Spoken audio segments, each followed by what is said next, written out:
So I've decided to create a video just to some of the gear that I'm encouraging the young men to bring on the 2015 Hike Adventure to the Smoky Mountains. I've laid out my gear on the bed so that you can better see what we're looking at. And so what I'll do is I'll walk through this and kind of explain a couple things. We're looking at some toiletries right there.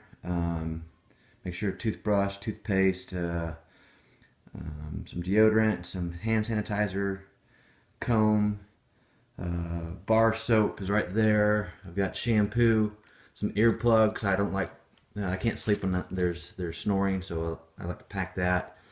Just some personal soap. That's some dish soap that I put in a small container, and a scrubbing pad to clean my my mess kit when I get done eating. Over here we've got just some extra batteries for my headlamp, personal flashlight, compass. Got a lighter there. Over here I got it kind of divided up with my first aid. You might find duct tape a little bit odd, but in case we have a broken leg or whatever, duct tape is always handy to make pretty much anything. But some aloe lotion right there, some off, some moleskin, which is imperative. Moleskin is to make sure that the boys or any of us that get blisters, we can put that moleskin over that blister and keep on hiking without being in pain. First aid kit is something that we can have in group, maybe one per every 2 or 3 boys. You might find some odd things for the baby wipes, but there is no showers there, so baby wipes is the way we're going to stay clean. Some just little rope. It's a clothesline type apparatus in case our clothes get wet. This is essential for water purification. It's about $20 at Dick's or Academy, but they also have the iodine tablets, which are all right, but I recommend the personal water filter because it kills all the bacteria immediately, so you don't have to wait a couple hours for the iodine to kick in, and you can drink it directly out of the water or the streams over there. Looking back up above, we have just my eye protection. I wear contacts, so I'll be packing an extra set of contacts and some lens solution, some eye drops. Sunglasses I think is imperative, just because it's just bright sun over there. Continuing on, there's my mess kit with my utensils. And then coming down over here, I've got my hiking boots right there, and I've got some closed sole or closed toe open sandals. I encourage the young men to have something like this. Just the flip-flops are not going to work. They don't offer any protection. We are going to cross some streams, so it's important that we have some alternate shoes because we don't want to get our hiking boots wet. Once they're wet, we're going to have blisters and it's going to be miserable. So closed toe sandals. Tevas, they're not closed toe. At least most of them aren't. They'll work if you have them, but I prefer the closed toe for protection so we don't have any injuries along the way. Moving down over here, kind of got my food organized here. I got a hat and knife there. I know that's not food, but a hat is important to keep the sun out of the face. I have an oversized knife, but your boys can just have a regular knife. This trail mix I kind of mixed up myself, but the biggest ingredient is nuts. We need protein, and that's going to be mostly our lunches as we travel up there. So this is a little light. I probably need to pack a little bit more in there for the 5 days that we'll be on that hike. But for breakfast, I've packed some simple oatmeal packets, like 2 packets per breakfast. So I'm probably needing 2 more packets of oatmeal, so I have enough for 5 days. MREs are our dinner meals. They're pretty good. But I've got 5 MREs. They are kind of bulky, but They have lots of extra food in there, so you're gonna supplement your breakfast and your lunches with what's ever left over in your MREs. So what I have here on the table with the 5 MREs, the 8 oatmeal packets and some trail mix is pretty much what I'm going to eat during the 5 days of the hiking that we're actually going to do. Probably packing a few more snacks than that, but you want to keep everything light and compact. I've got my hiking socks. These are the liners that you put on first and your hiking socks over them.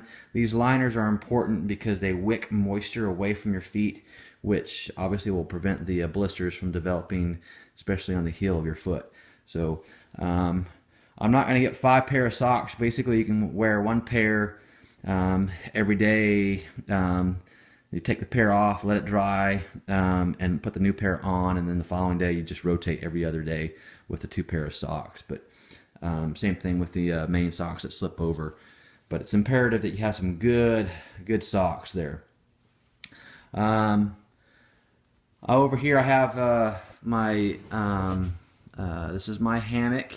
It's just for 1 man, but boys can have, they can probably share 2 men to a tent. We do have small tents in the scout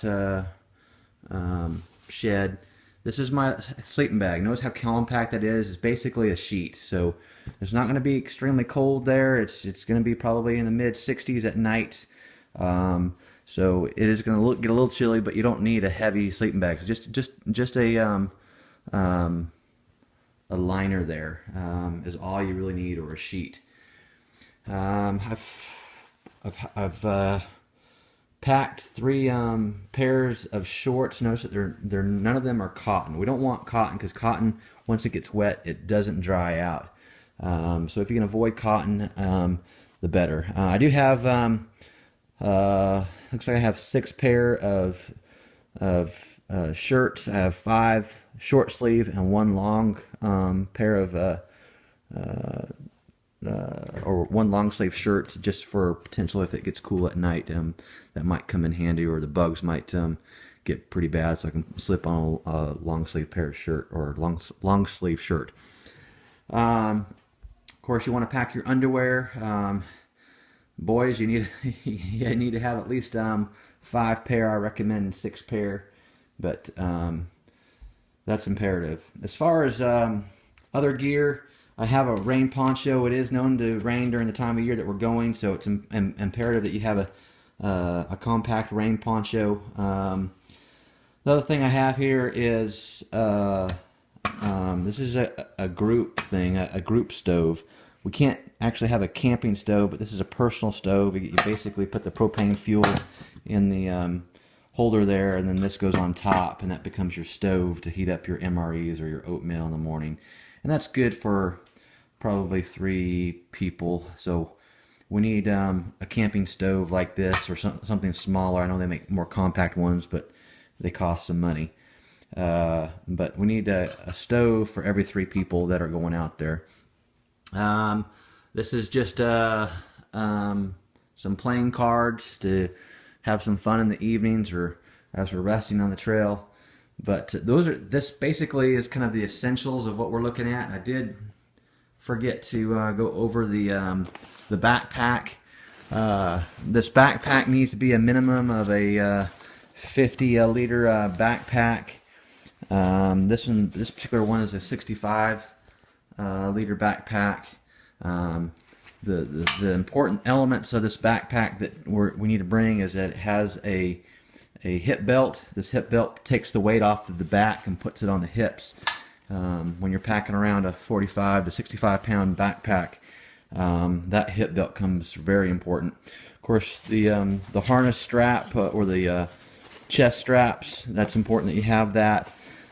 This backpack has 2 metal supports in the center of this back area. It gives it stability. But you can have something similar to this. This particular backpack cost around, I think, $75, $100. But you can get something at the Army Surplus store for probably around $30. But it needs to house all of this gear that I just showed you on the bed here. Other things that you might be interested in taking is, if you notice, I have some fishing gear. I have my fly rod reel, a spin cast reel right there, my personal fishing equipment with my flies and whatnot, and then I have a collapsible fishing rod right there that's kind of universal between a fly rod and a spin cast rod. But there's apparently some pretty good fishing over there along the trails, so encourage you to consider bringing that. There are other optional equipment that I may bring. Kind of have a list of things on the desk here. We've got a GPS system that I need to find the charger on that, get that thing charged up, and the maps uploaded to that. And then I've got a pair of walkie-talkies that I might bring. Just depends on how heavy our backpacks begin to be. And then I've been making notes on my notepad and a pen. I'm gonna encourage the boys to make a journal or a daily journal entry as they hike along this trail. Other possible optional equipment is I got a pair of mini binoculars right here. If you look at that, just pretty simple. Let me pull this out here, but just again, very compact, but it might be enjoyable for the boys to take a look through binoculars. But again, you can see we got a lot of gear that we're packing in. I'm going to zoom out here, and it's going to be a challenge to get all this gear in the backpack and actually hike our 30 miles with all this gear on our backpack. But I hope this video helps, and if you have any questions, give me a call. Thanks.